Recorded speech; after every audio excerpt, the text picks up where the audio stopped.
Once upon a time, there was a couple named Jack and Laura. After they got married, they hoped to start a family right away. However, they faced difficulties and waited for 3 long years before they were blessed with a daughter, Samantha. When Samantha was born, their joy knew no bounds. One beautiful morning after breakfast, the family relaxed together in the living room. Samantha sat beside her parents, and Jack couldn't stop smiling as he gazed at her. "Why are you smiling so much this morning?" Laura asked her husband, also smiling. "Just thinking about how blessed we are to have Samantha," Jack replied. "Do you remember all we went through?"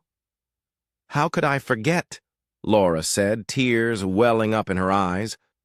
"For 3 years we faced so much heartache. The doctors couldn't explain why we couldn't conceive, and everyone had their theories and advice. I was called names, and some people even suggested we give up. But now, look at her. Our miracle baby," Jack said gently, stroking Samantha's hair. "She'll be 5 years old next week. Time flies." "Our little girl is growing up," Laura agreed, smiling.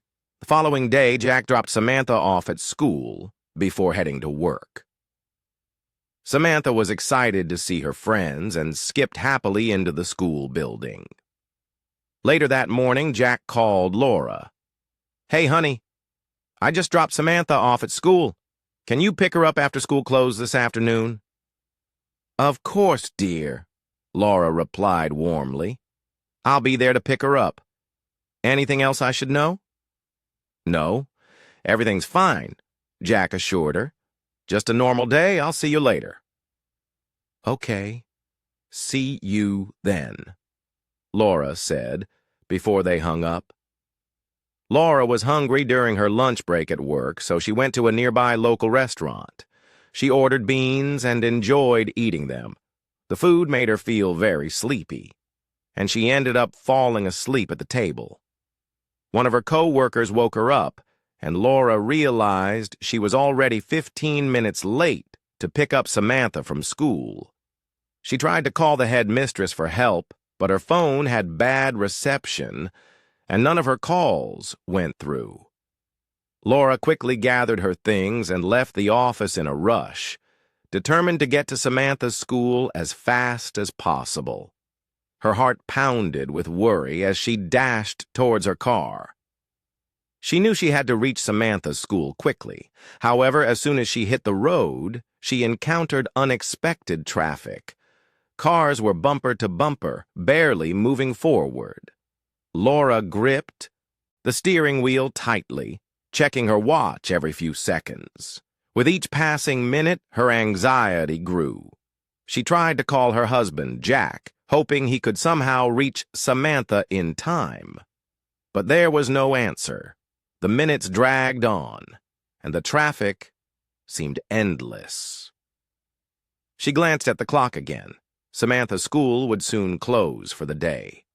Laura's mind raced with thoughts of Samantha waiting alone, wondering where her mom was. Laura couldn't bear to wait in the traffic any longer. Frustrated and anxious to reach Samantha's school, she hurriedly got out of her car and flagged down a passing motorbike. "Please, I need to get to my daughter's school quickly," Laura pleaded with the motorbike rider. Without wasting a moment, the driver nodded and revved the engine. Laura jumped on the back of the bike, clutching tightly to the driver as they maneuvered through the congested streets. With determination fueling her, Laura urged the driver to go faster, her heart racing with every passing moment. She kept checking her watch, willing the minutes to slow down. Meanwhile, at Samantha's school, she sat on a bench, watching as her friends were picked up one by one. She felt lonely and hungry. Samantha decided to wait a little longer, but when no one came, she thought she might be forgotten. "Are you still waiting for your parents?" the headmistress asked as she locked the classroom door. "Yes, ma'am. I'm sure they'll be here soon," Samantha replied, trying to sound confident. "All right, but stay right here, okay? I'll check on you before I leave," the headmistress said. Samantha nodded, but after a while, her hunger got the better of her. She decided to walk home by herself, thinking she knew the way. As she walked along the sidewalk, she saw an ice cream truck and got excited. She ran towards it, but in her haste, she tripped and fell onto the road. A car was coming, and the driver, Peter, swerved to avoid hitting her, but it was too late. He knocked her down. Horrified, Peter immediately got out of his car and saw Samantha unconscious. Without a second thought, he picked her up and drove her to the nearest hospital. Back at the school, the headmistress noticed Samantha was missing. She quickly called Laura, who was now walking towards the school after coming down from the motorbike. "Mrs. Laura, Samantha isn't here. She must have left," the headmistress said, worry evident in her voice. Laura felt her heart drop. Laura held tightly to the headmistress's shirt, feeling desperate and scared. "Maybe Jack has her," the headmistress said, her voice shaking with worry. Laura's hands trembled as she dialed Jack's number. Each ring seemed to last forever until finally Jack answered. "Jack, please tell me you have Samantha," Laura pleaded, tears streaming down her face. Jack's voice sounded anxious over the phone. "No, Laura. What kind of question is that? I thought you were supposed to pick her up from school. Woman, you better find my daughter and don't come home if you don't." Laura's heart sank. She dropped the phone and sank to the ground, leaning against the wall in sorrow.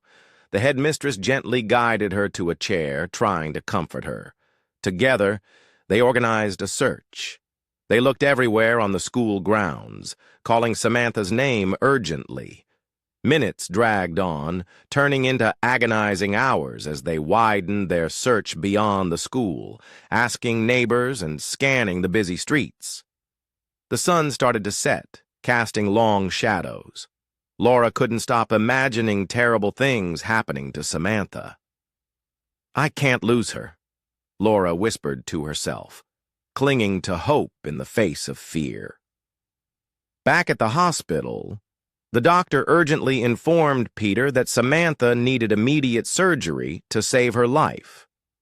Peter nodded in grim understanding and swiftly carried Samantha into his car, with worry etched on his face. He drove as quickly as he could to the recommended hospital, praying that they would arrive in time for Samantha to receive the life-saving treatment she desperately needed. Peter drove through traffic, his heart racing with worry for Samantha. He was scared she might not make it if they didn't get to the hospital fast enough. "Please hold on, Samantha," Peter whispered, looking at her in the mirror. She looked so pale and weak. He wanted to hold her hand, but had to keep both hands on the wheel. Traffic was really slow, and every red light felt like forever.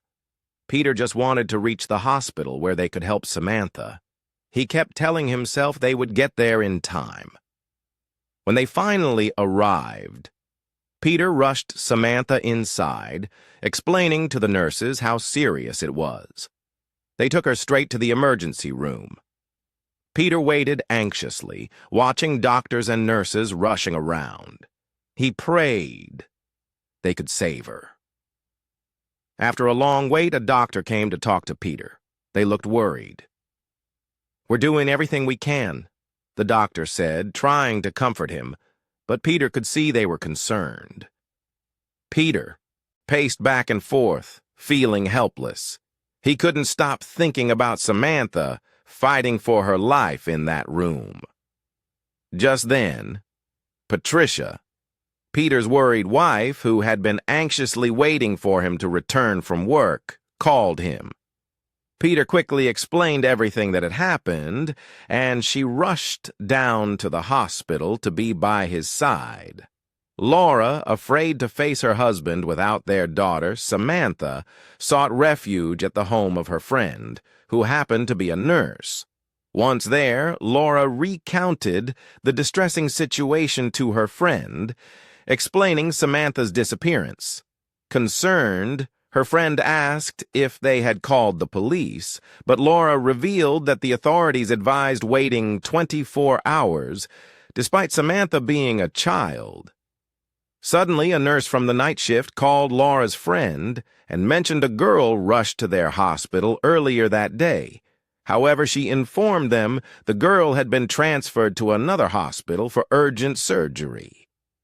Without hesitation, Laura and her friend hurried to the hospital after hearing about the girl who had been admitted and then sent to another hospital urgently. When they arrived, Laura was hopeful, but her hope quickly faded when the doctor told them they didn't have any patient who matched Samantha's description. Laura's heart sank. She felt a wave of frustration and despair wash over her.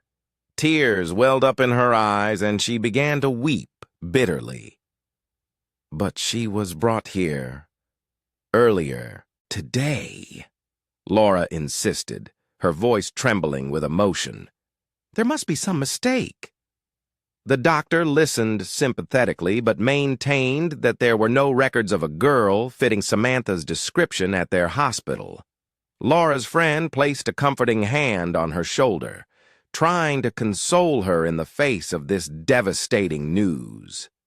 Feeling helpless and lost, Laura struggled to comprehend the situation.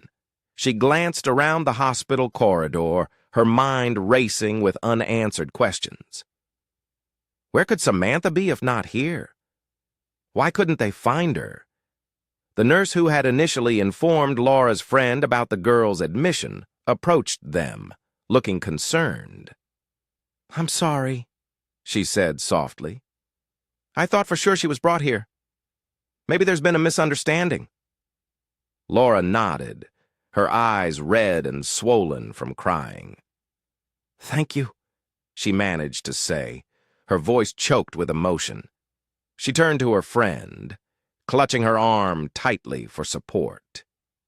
Together they left the hospital, determined to continue their search for Samantha, praying fervently that they would find her safe and sound. Back at the hospital, Peter and Patricia stayed with Samantha, their faces filled with panic. Then Patricia started crying. How I wish she was our child. Look at how beautiful she is, even in this condition. Don't worry, honey, Peter said. The Lord will answer our prayers soon. The next day, the doctor brought great news. Samantha is now responding to treatment, he said. They were both happy, but Patricia had a different idea in mind. Peter, we should run away with Samantha soon, she whispered. Her parents will find out which hospital she is in. Peter was reluctant at first. Patricia, this isn't right. She has a family that must be looking for her. I know, but we've been married for years and have no child of our own. This is an opportunity for us to have a child, Patricia pleaded. After much hesitation, Peter agreed. The thought of finally having a child was too tempting to resist. They made plans to leave the hospital with Samantha before anyone could find out. Late that night, while the hospital was quiet, Peter and Patricia carefully packed their things and prepared to leave with Samantha. They knew it was risky, but their desire to have a child of their own outweighed their fear. Peter gently lifted Samantha from her bed. She was still weak, but stable enough to be moved. They sneaked out of the hospital, avoiding any staff or security that might see them. As they drove away, Peter and Patricia felt a mix of fear and excitement. They had no idea what the future held, but they were determined to make a new life with Samantha. Meanwhile, Jack and Laura went to the police station to report Samantha's disappearance. They promised a reward to anyone who could find Samantha. The police launched a full investigation, following every lead and tip they received. the police announced Samantha's disappearance on television, describing her appearance and asking anyone with information to come forward. Luckily, the doctor at the first hospital quickly recognized Samantha from the news broadcast. He called the number provided by the police and informed them that Samantha had been admitted to his hospital but was later transferred to another facility for urgent surgery. Laura and Jack hurriedly drove to the hospital, their hearts filled with a mixture of hope and dread. When they arrived, they rushed to the front desk and demanded to see the doctor. "We're looking for our daughter, Samantha. We were told she was admitted here," Jack said urgently. The doctor looked troubled. "Yes, Samantha was here, but she was transferred to another hospital for emergency surgery." Laura's face turned pale. "Which hospital? Where is she now?" The doctor hesitated before speaking. "I'm sorry, but I have to tell you something. The child is missing. She was taken from the hospital last night." Laura's world seemed to collapse around her. She grabbed the doctor by his coat, tears streaming down her face. "You must give me my child right now, please." The doctor gently pried her hands away. "We are doing everything we can to find her. We've informed the police and they are investigating. We will find her. I promise." Jack held Laura as she sobbed uncontrollably. "We have to stay strong, Laura. We will find her." When Peter and Patricia heard the news about Samantha on television, they knew they had to act fast. The police were closing in, and it was only a matter of time before they were found. Peter looked at Patricia, who was holding Samantha close, and made a decision. "We have to go now," Peter said urgently. "Pack only what we need. We can't afford to leave any traces." Patricia nodded, her heart pounding in her chest. She quickly gathered their essential belongings while Peter started the car. They drove with speed, their minds racing with fear. As they approached a traffic light, their worst fears were realized. Police officers were conducting routine checks on cars. Peter's hands tightened on the steering wheel as they were waved to the side. "Stay calm," Peter whispered to Patricia. "We'll get through this." The police officer approached their car, flashlight in hand. "Good evening, sir. We're conducting routine checks. May I see your license and registration?" Peter handed over the documents with a forced smile. "Of course, officer." The officer glanced at the back seat where Samantha lay, covered with a blanket. "Is everything all right here?" he asked, suspicion creeping into his voice.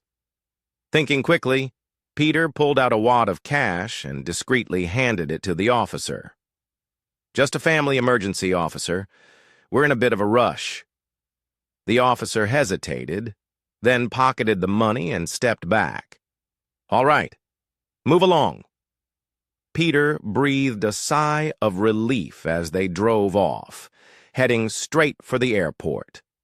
With forged documents and new identities, they relocated to another state, far from where anyone would think to look for them. Back in their hometown, Laura, Jack, and the police continued their relentless search for Samantha. Flyers were posted everywhere, and her face was broadcasted on every news channel. Despite their efforts, weeks turned into months, with no sign of the little girl. The once lively home of Laura and Jack began to fall into despair. Each night, Laura would wet her pillow with tears, clutching a picture of Samantha. Jack tried to stay strong for both of them, but the pain of their missing daughter weighed heavily on his heart. "I can't lose hope, Jack," Laura said one night, her voice trembling. "I just can't." "We'll find her, Laura," Jack replied, though his own voice wavered. "We have to believe." The police worked tirelessly, following every lead and tip, but they always seemed to be one step behind. The case grew colder with each passing day, and the town's initial fervor to find Samantha slowly faded. Peter and Patricia decided that the best way to keep Samantha safe and hidden was to get her a home teacher. They wanted to ensure she received a good education without risking exposure. At first, everything seemed perfect. They provided Samantha with toys, books, and all the comforts she could ask for. It was their way of compensating for taking her away from her real family. A few months later, Patricia discovered she was pregnant. She couldn't contain her joy. The news brought a renewed sense of happiness to their home. They prepared for the baby with excitement and anticipation, decorating the nursery and buying all the necessities. When Patricia finally gave birth to a baby boy, their world seemed complete. But as Patricia's attention shifted to her newborn son, Samantha started to feel the change. Patricia became increasingly distant and cold towards her. Samantha, who had once been the center of their world, now found herself pushed aside. Patricia was overly protective of her newborn and wouldn't let Samantha come close to him. At times, she even neglected to feed Samantha, leaving her hungry and confused. Peter began to notice the change in Patricia's behavior. One evening, as they sat in the living room, he decided to confront her. "Patricia, I don't like the way you are treating Samantha," he said gently. "She's just a child, and she needs us. If you're tired of taking care of her, why don't we consider taking her back to her biological parents?" Patricia's face hardened. "Are you serious, Peter? Do you want to spend the rest of your life in jail? We've gone too far to turn back now. Don't even think about that." Peter was taken aback by her harsh response, but knew she was right. They were in too deep. The fear of being caught and punished loomed over him, despite his concerns. He couldn't risk exposing their secret. He felt trapped, unable to protect Samantha from Patricia's growing resentment. Days turned into weeks, and Patricia's behavior only worsened. She became increasingly harsh, often leaving Samantha alone for long periods. Samantha, once a lively and happy child, became withdrawn and quiet. Peter watched helplessly as the little girl he had grown to care for was slowly being neglected. In the following weeks, Peter tried to spend more time with Samantha. He would sneak her extra food, read her bedtime stories, and play games with her. He hoped that his small acts of kindness would make up for Patricia's neglect. Laura and Jack were heartbroken over the disappearance of their daughter, Samantha. Each day was tough, but they never lost hope of finding her. One day, Laura found out she was pregnant, bringing a little joy into their sad lives. Months later, she gave birth to twin girls. The new babies brought hope and happiness back to their home. "Jack," Laura said softly, "God has blessed us with double." Jack held one of the twins and looked at Laura lovingly. "We haven't forgotten Samantha, and we will find her someday." Laura smiled through her tears. "Yes, Jack. We will never stop looking for her, but for now, let's love our new babies." Life became more difficult for Samantha. Patricia began treating her like a maid. Samantha did all the house chores, often without enough food. The happy child she once was had turned into a quiet girl who did her best to survive. Peter noticed how badly Patricia was treating Samantha. Over time, his concern grew. One evening, he sat down with Patricia after dinner. "Why don't we hire a maid to help out?" he suggested gently. "Samantha deserves better." Patricia's face hardened. "Samantha is fit for the job. We don't need anyone else," she replied coldly. Peter felt a knot of frustration tighten in his chest. He looked over at Samantha, who was quietly clearing the table, her eyes downcast. He decided to push a little further. If we're not getting a maid, then Samantha needs to get a job. She can't stay indoors all day doing chores. Patricia's eyes flashed with anger. Are you serious, Peter? You want to risk someone recognizing her? She's fine doing what she's doing. Samantha, gathering her courage, stepped into the conversation. Can I continue my education? She asked, her voice trembling slightly. Patricia shot her down immediately. No! You have enough work to do here, she snapped. Peter sighed, feeling defeated. He knew arguing with Patricia was pointless, but he couldn't stand seeing Samantha treated so poorly. Meanwhile, Laura and Jack never stopped searching for Samantha.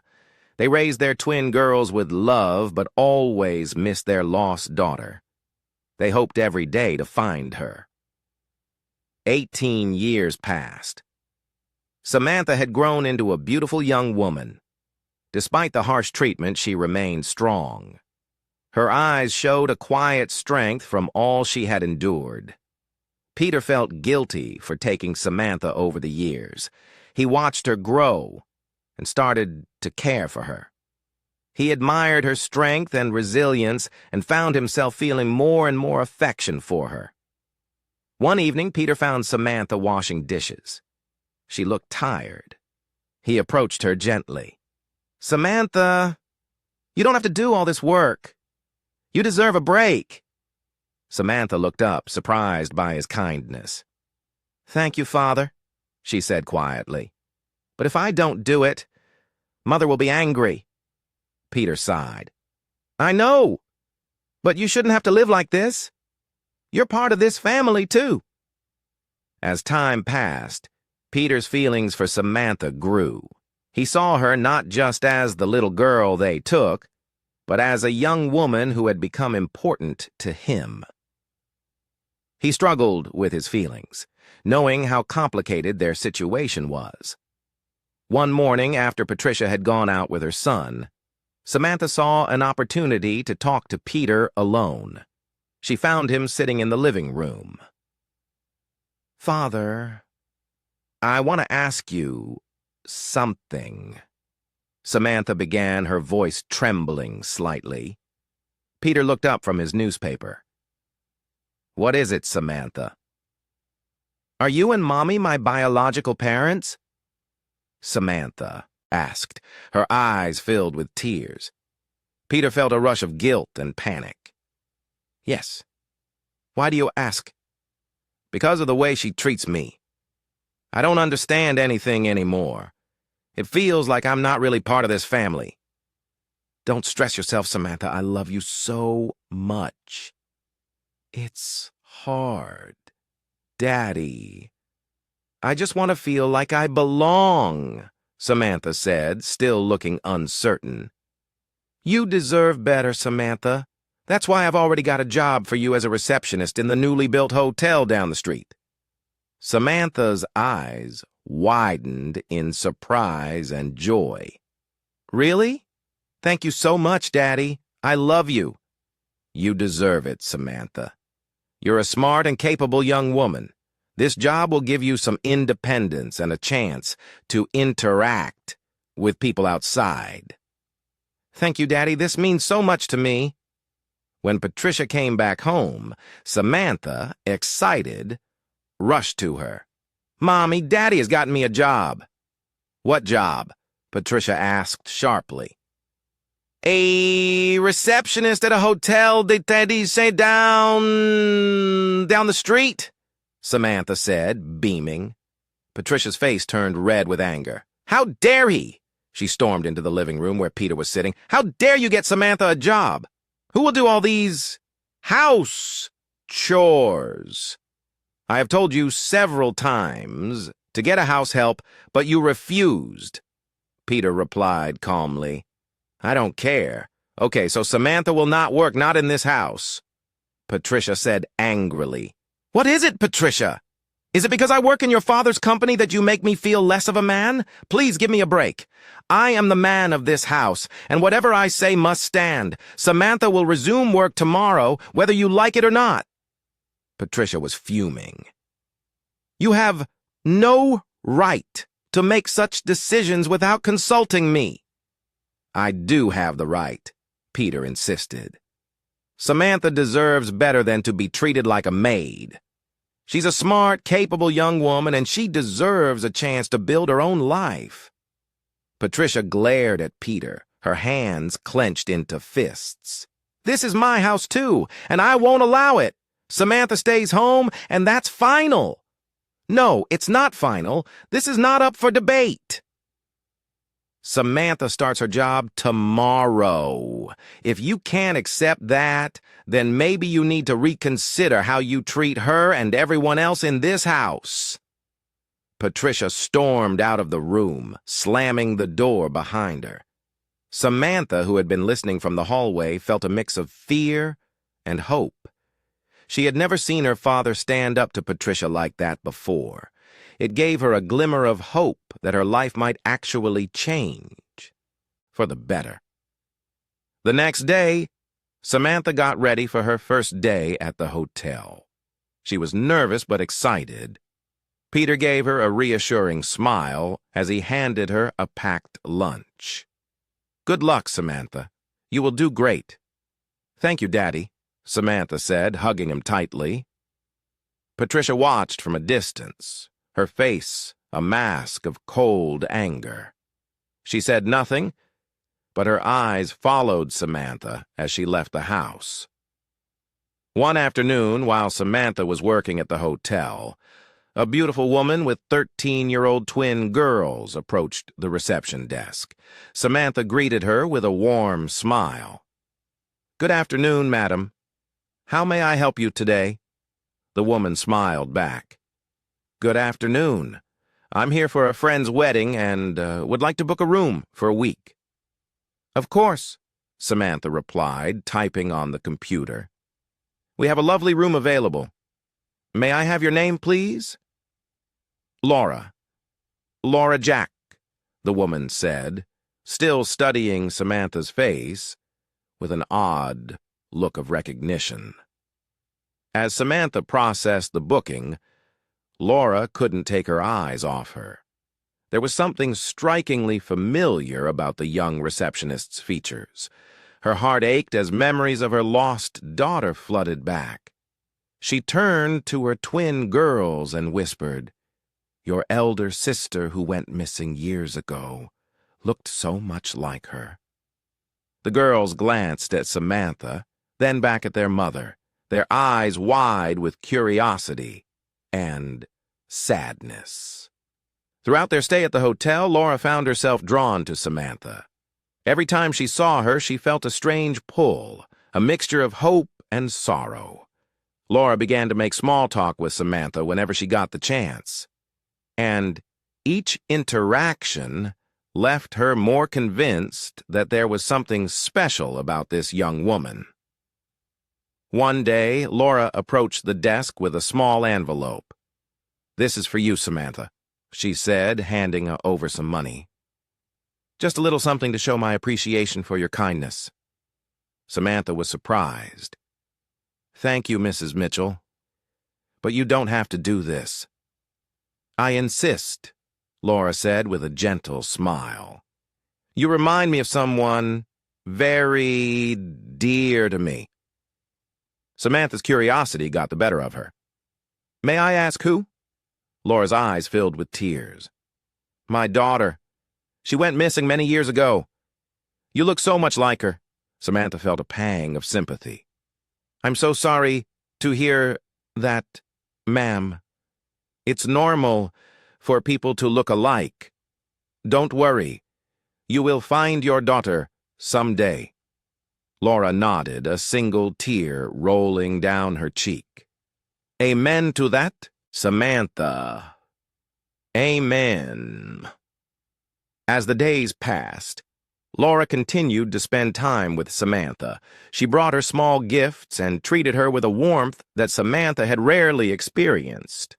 The twin girls also grew fond of Samantha, often chatting with her and sharing stories. One evening, as Laura and her daughters sat in the hotel lounge, she watched Samantha from a distance. She noticed the way she carried herself, her grace, and the sadness that sometimes flickered in her eyes. Laura couldn't shake the feeling that there was more to this young woman than met the eye. Samantha, on the other hand, found herself looking forward to her interactions with Laura. She felt a connection to her that she couldn't quite explain. Laura's kindness and the bond she had with her daughters made Samantha wish she had a family that loved her like this. As Laura's stay at the hotel drew to a close, she made a decision. She approached Samantha at the reception desk one last time. "Samantha, before we leave, I wanted to give you something," she said, handing Samantha a small locket. "This was my daughter's. I want you to have it." Samantha was speechless. She took the locket, her eyes filling with tears. "Thank you, Mrs. Jack. I don't know what to say."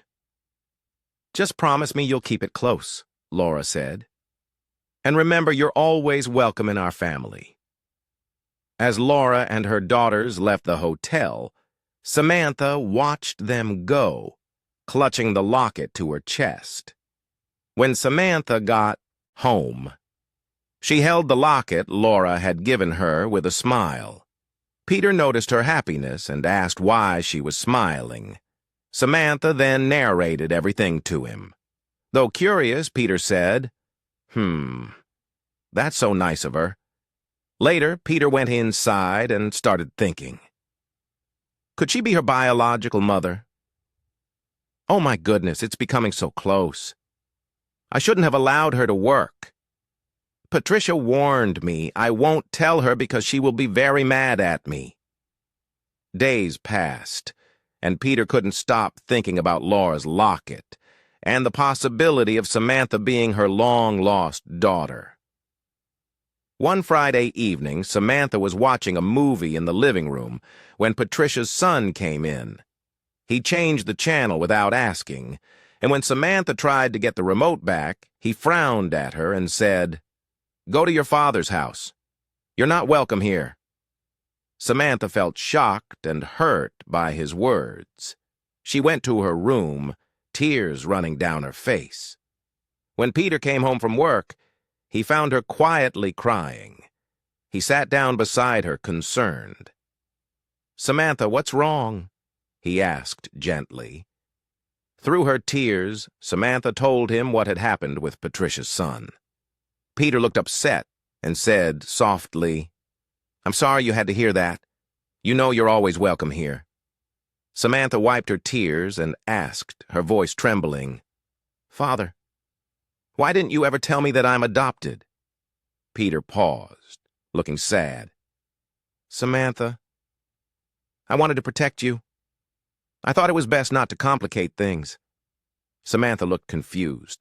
"But who are my real parents?" Taking a deep breath, Peter explained gently. "Samantha, your parents, they passed away in a car accident when you were very young."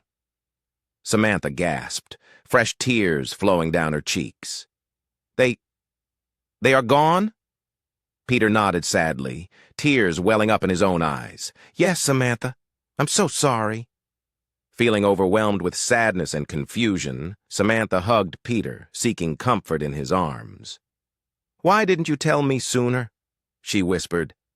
Peter held her tightly, his voice filled with regret. "I wanted to wait until you were older, until you could understand. I wanted to protect you from the pain." As they hugged each other tightly, Samantha found comfort in Peter's arms. While she was feeling many emotions, Peter decided to say what was in his heart. "Samantha," he began softly, "I love you." His words, meant to comfort her, made Samantha freeze. She pulled away a little and looked at him, unsure if she heard correctly. What are you saying? Father? Are you sure you're okay? Her voice shook with confusion and disbelief. Peter, feeling both vulnerable and determined, gently held her shoulders. "Stop calling me your father, Samantha," he said quietly. "I just told you that you were adopted." Samantha's heart sank as she tried to understand his words. She stepped back, trying to process this new information. "But you've always been like a father to me," she whispered. Peter nodded slowly, looking sad. "I know, Samantha, and I love you as if you were my own daughter, but I wanted to be honest with you. I love you so much. Please be mine." Without another word, Samantha turned and walked out on him, leaving Peter standing there, heartbroken and full of regret. Patricia started noticing how Peter looked at Samantha differently. It wasn't just fatherly concern. There was something deeper, more intense in his gaze. One evening she decided to confront him. "Peter, we need to talk," Patricia said firmly. Peter looked up, sensing the seriousness in her tone. "What is it, Patricia?" She took a deep breath. "I've been noticing how you look at Samantha. It's different. Is there something going on between you two?" Peter's eyes widened in shock. "What? No, Patricia. There's nothing going on." Patricia crossed her arms. "Don't lie to me, Peter. I've seen the way you look at her. You're hiding something." Peter sighed, rubbing his forehead. "It's complicated, Patricia. I've just told her that she's adopted, and it's been really emotional for both of us. That's all." Patricia's eyes flashed with anger. "Why now? After all these years?" Peter hesitated, trying to find the right words. "She needed to know the truth, Patricia. I couldn't keep it from her any longer. It's been hard for her to accept." Patricia looked at him. "I don't trust you, Peter. I'm watching you too. Be careful. If I find out there's more to this, there will be consequences." Peter met her gaze, feeling the weight of her threat. "There's nothing to find, Patricia. I love her, but as a father loves his daughter. That's all." Patricia turned, her voice cold as she left the kitchen. "We'll see about that, Peter. We'll see." As Patricia walked away, Peter felt a heavy sense of dread. He knew he had to tread carefully, not just for Samantha's sake, but for the sake of their whole family. The truth had already shaken their foundations, and now, with Patricia's suspicions, things could become even more complicated. Laura was sitting in her room, lost in her thoughts. She couldn't shake the memory of the receptionist she had met a few months ago. There was something about her that had left a lasting impression on Laura. Her husband, Jack, walked in and noticed her distant expression. "Laura, what's wrong?" Jack asked gently, taking a seat beside her. Laura sighed. "Honey, do you remember that receptionist I told you about? I can't stop thinking about her." Jack looked concerned, but nodded. "Yes, I remember. What about her?" Laura took a deep breath, trying to put her feelings into words. "There was something about her, Jack. She seemed so familiar, like we had a connection. I can't explain it, but I feel like I need to see her again." Jack thought for a moment before speaking. "Okay, Laura, if it means that much to you, we'll go together. We can travel to where she works and see for ourselves." Laura's eyes lit up with hope and gratitude. "Thank you, Jack. That means a lot to me."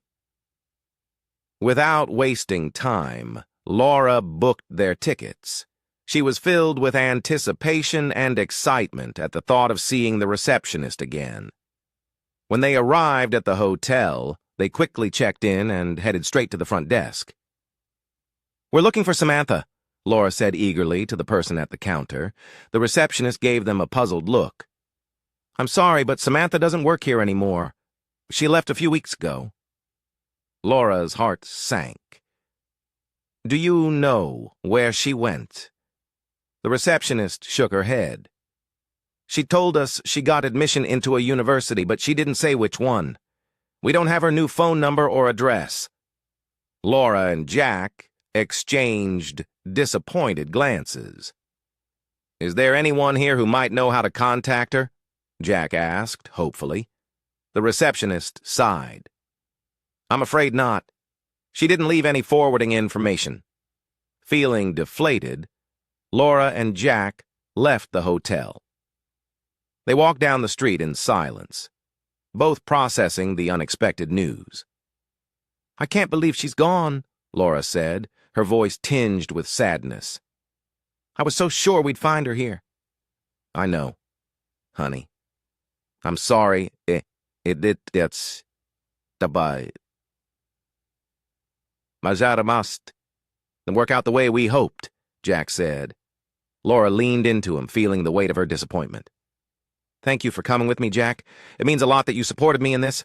Jack kissed the top of her head. We'll figure it out, Laura. Maybe we can find out more about the university she's attending. There has to be a way to find her. Laura nodded, feeling a glimmer of hope. You're right. We can't give up now. There must be a way.